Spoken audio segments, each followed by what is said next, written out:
is the most awaited event in the country, Beacon Expo 2023, the Maritime League event. I say it is historic because this is the first time that the Maritime League on its own organizing and hosting this 3-day conference on the blue economy.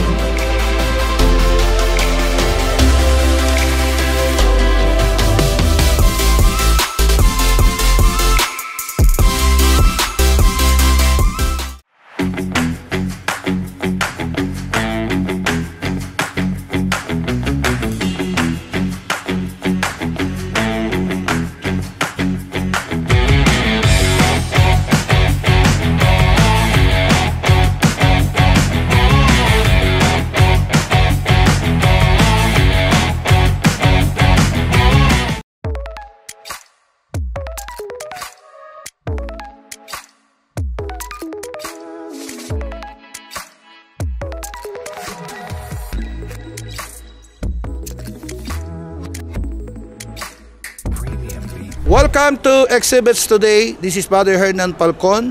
Live po tayo dito sa SMX Manila para po sa Beacon 2023, the Maritime Expo. At kasama po natin, isa po sa talaga namang halige ng shipyard. Walang iba kundi ang Herma Shipyard Incorporation at napaka-blessed natin. Kasama po natin the man behind Herma Shipyard Incorporation. Let's welcome Mr. Nathaniel Huquino. Yeah, okay, right. the CEO. Okay, sir, good morning. Good morning. Thank you for inviting me to this show. It is really an honor to be able to participate in this convention. Yes, sir. 2023. So, let's talk about Herma, sir. How many years na po siya sa industriya, sir?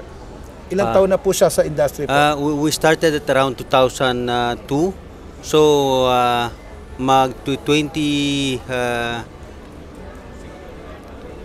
21 years na kami. So, dalawang dekada na. Dalawang dekada na yung Herma nagseserbisyo. Na nagserbisyo. Alright. So, mostly, sir, what is your line of business and products, sir? Yung line of products namin is we're into shipbuilding. Shipbuilding. Gumagawa kami ng all types of vessels. Yes,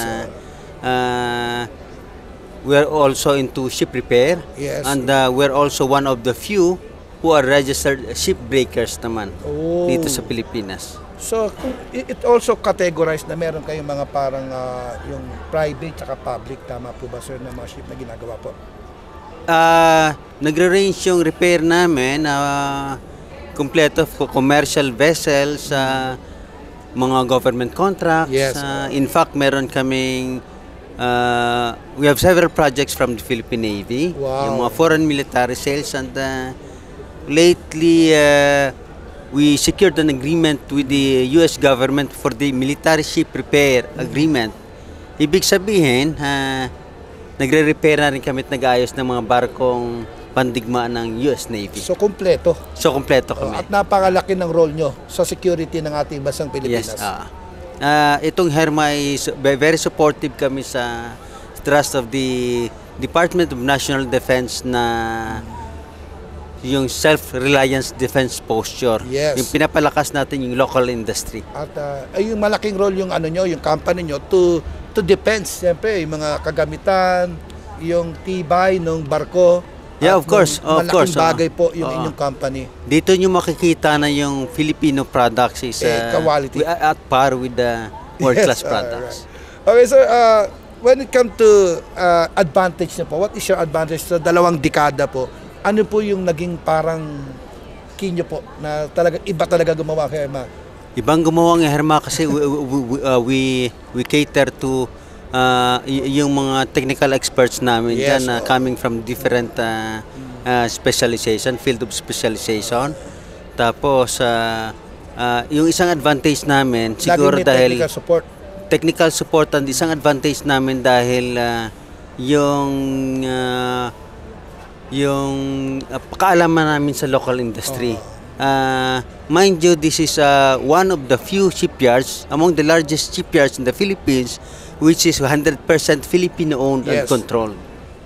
Okay, talaga naman very informative naman yung yung diniscuss mo ngayong umaga sa amin, sir. Meron ba kayong sir, email or website para po yung mga nanonood sa atin at maparating ito sa mga kinaukulan? Yes, just search Herma Shipyard Incorporated and Yes. it's all over the net. Alright. It's all over the net. Wow. So, sir, thank you very much. Maraming salamat. Nako, Thank you as well for inviting nabuhayan us. ng Pilipino na meron palang isang backup nitong ating depensa ng Pilipinas. Yeah. Yan po ang Herma Shipyard. Sa ngalan po ng aming executive producer, Mr. Rick Angeles, nagpapasalamat po kami sa aming sponsor na gumawa ng magaganda, sir, na booth dito sa Yes, SMX yes. at saka sa World Trade. At syempre, ang ating partner, ang Binyo at saka Swedish Design, at syempre, ang SMX Manila, sa pangunguna po yan ni Sir Michael. If you need event na pagdadausan, wala na pong maganda pong puntahan, isa po ang SMX Manila. Ito po si Brother Hernan Falcon, always say, God bless you.